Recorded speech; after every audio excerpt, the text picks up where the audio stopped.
Hey guys, Chef Mark here. Today I'm going to make for a slow roasted pork shoulder. We've got a lot of requests out there for a pulled pork recipe, and once you try this, I promise you're going to throw away your slow cookers out there. So grab our pork shoulder here.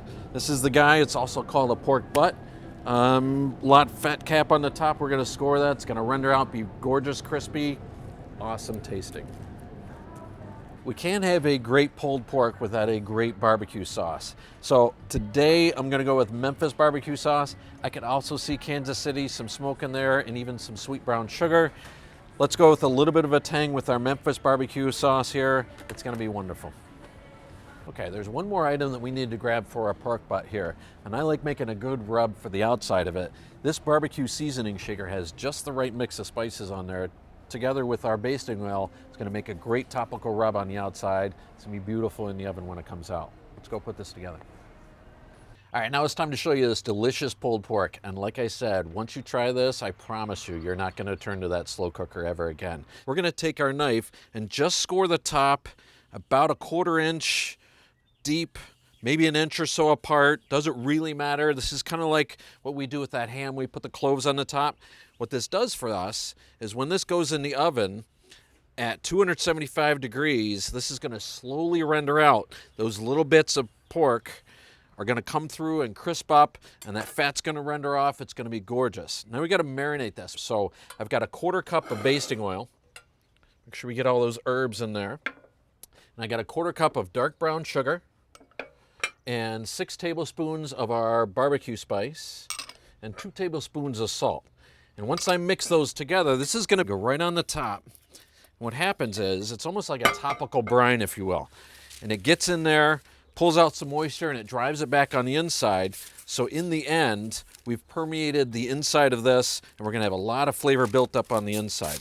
Don't bother with a brush. You need to really get in there, get inside these little bit of corners, and we flip that over and rub the bottom side of this.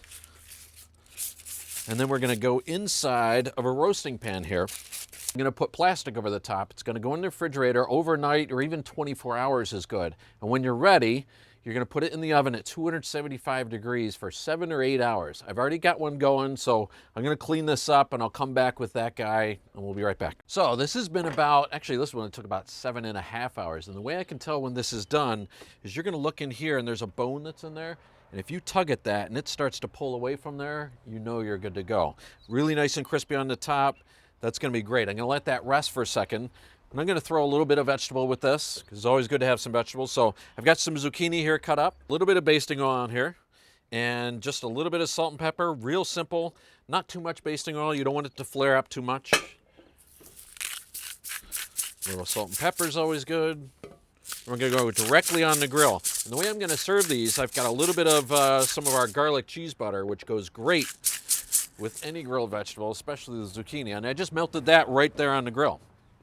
So we go directly on the grill with these, place them right on. I like to make a little crisscross marks on the top of them. And just really a couple minutes aside just to get them nice and caramelized on the outside, and that's it. And we'll serve our pork. All right, so these guys look done. Like I said, I like the little crisscross marks on these. You don't have to do that, but it helps to get a little bit more of a surface area coverage on the zucchini here. And these will go right on this plate just to transfer over to the other one. So bring this here.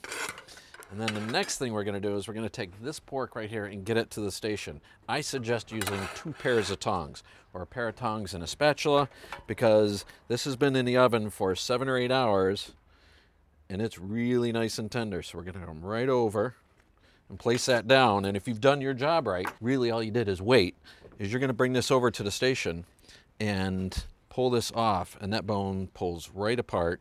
There might be a little bit stuck on there, but that, tell how tender that is. It's gorgeous. Steamy. And the nice thing too is we've got really nice crispy bits on the outside of this.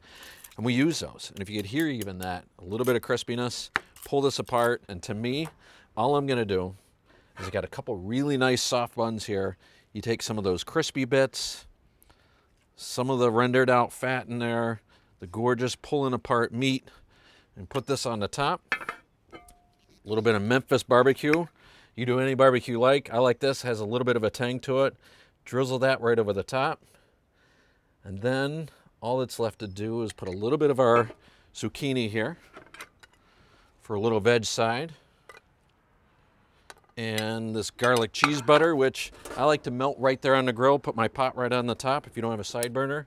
Just a little bit of that garlic butter over the top. And believe me, you are gonna love this pulled pork.